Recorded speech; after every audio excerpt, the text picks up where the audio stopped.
Good afternoon, everybody. I'm Kevin Mofid. I'm head of industrial and logistics research for Savills. Thanks for the invitation to speak this afternoon on the European logistics property market, which is going from strength to strength.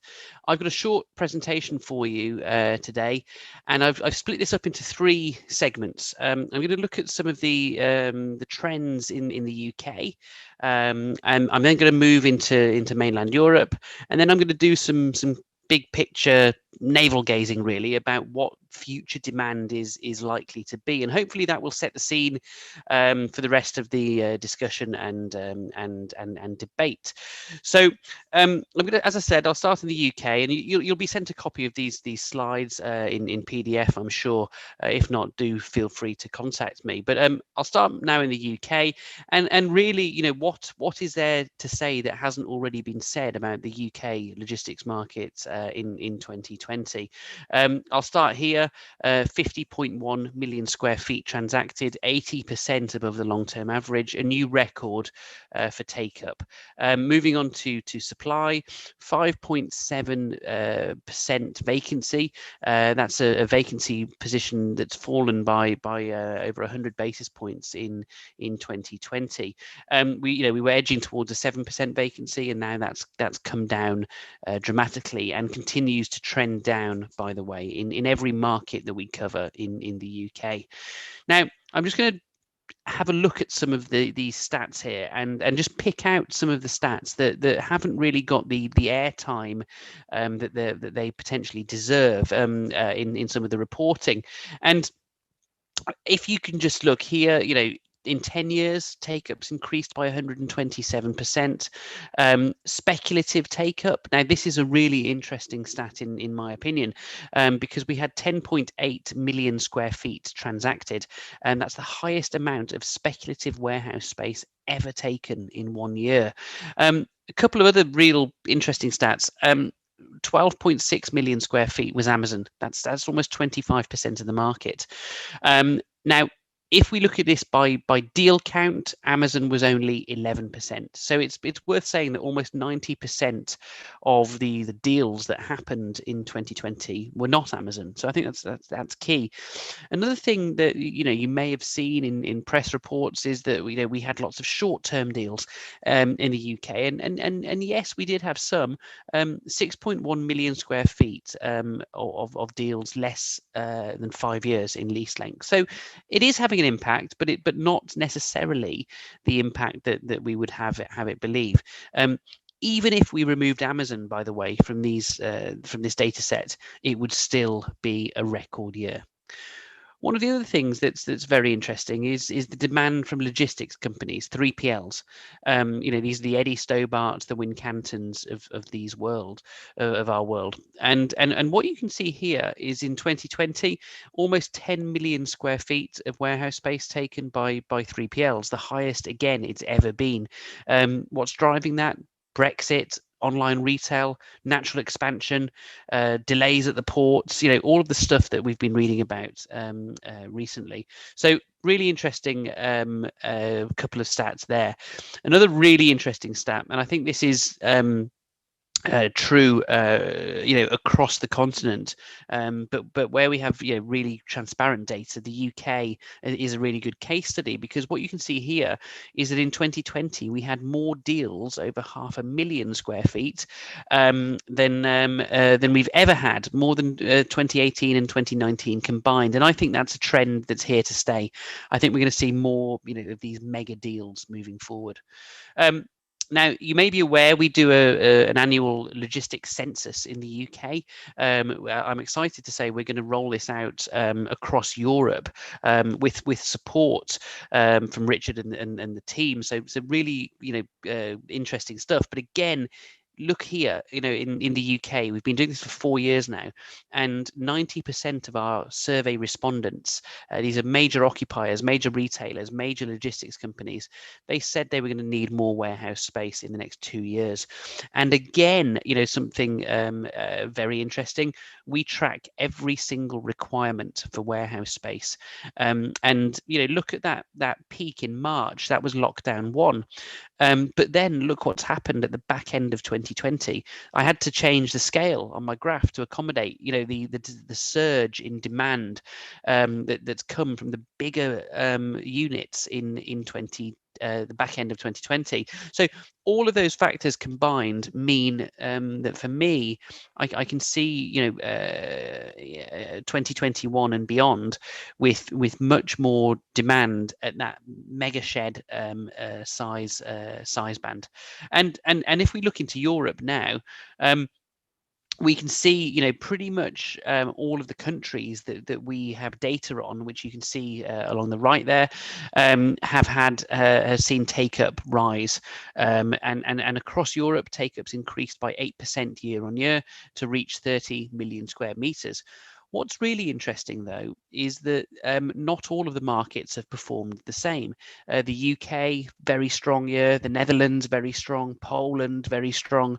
But then other markets, Czech Republic, France, have seen take-up remain static, or in some cases even fall. And I find that quite interesting if we look at the level of online retail, the dominance of take-up by manufacturers, and other other types of tenants. So very interesting the way that different countries, different markets are performing. Now, I mentioned about in the UK about a vacancy rate of 5.7%. We've done some research that has shown that rents have never increased when vacancy has been above 12%. So that is our tipping point from going from a landlord's market to an occupier's market. Now, in Europe, I would argue that the natural vacancy rent is slightly lower than the 12% that we have in the UK. But even so, every single market that we cover has vacancy falling, bar Spain, but the average vacancy is around 5.3%. So again, similar characteristics to the UK, where vacancy is structurally low, not necessarily going to rise drastically from overdevelopment. So, all things being equal, the lower vacancy rates should continue to push rental growth, providing that occupier demand remains broadly similar to what we've experienced over the last 2 or 3 years. Moving on to the investment market, and I just thought I'd show you this chart again. We've looked at the same countries, and you can see here that again investment has risen 5% for continental Europe as a whole to reach 39 billion euros, a new record. But again, it's not uniform. Some of it is driven by the size of the market, but some of it is also driven by the sentiment around vacancy, because you can see the UK, Germany, France, the Netherlands, leading the charge in terms of the investment volumes. Now, in the absence of as transparent data in continental Europe compared to the UK, I've taken a bit of a straw poll from the agency community within Savills to gauge sentiment, and really, if you're a landlord or a developer, you want to see as much green or as much yellow on this table, on this matrix as possible. And you can see that, again, pretty much every market that we cover, we can see green and orange, where the indicators are falling or rising in the right direction for the landlords or developers. If you're an occupier, you should be prepared for rents to rise, lease lengths to increase, and to have limited choice for warehouse availability. So I said the third and final part of my presentation was going to be some thinking around the future and what's driving demand. Well, In the UK, we've got a big stimulus package, that's been announced, and that's the same is true across Europe. And I just want to pull out two economic factors that traditionally we would have looked at, unemployment and consumer spending. Because traditionally these would have been, key drivers for future logistics demand. We can see here, this is data from Oxford Economics. We can see in the UK that unemployment is going to take almost a decade to get back to what it was, and consumer spending is going to take half a decade to get back to the same trajectory. So my question here is, well, should these indicators that we relied on in the past, should they be relied on in the future as potential drivers for warehouse demand? Because the key thing really is this point about online retail. The UK has led the charge in Europe. Now 28% of all retail in the UK is online. We noticed it was 2011 when online retail got to 10.7%. That's when warehouse demand really surged. And you can see a whole host of countries, that have just passed that point, that are going to get to that point, and have been accelerated by COVID. Ireland, very interesting, right on that tipping point, and lo and behold, Amazon have gone into Ireland, just this year. So I think as a theory, this holds holds water really moving forward. But before COVID came along, we were predicting that we were going to see, around 16 million square meters of demand just by online retailers. But what we've done here is we've effectively stress tested this both ways. What if online retail increases, but what if total retail spend falls? What does that do for the amount of warehouse space needed?